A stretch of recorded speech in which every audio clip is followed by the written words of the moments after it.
Здравейте, аз съм Алекс и открих карта. Карта, която показва, че на Северния полюс има дупка. Дупка, която сочи, че под земята са динозаврите. И тя е точно на 1200 км надолу под земята. Трябва да копаеш много.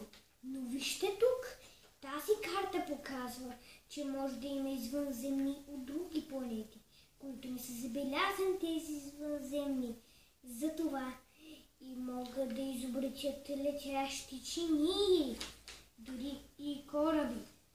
Но има едни извънземни, които са толкова редки, че имат крила. А другите извънземни са толкова умни, че са построили лъч, който може да изпари човек и динозавър. Затова внимавайте, пригответе се за битка!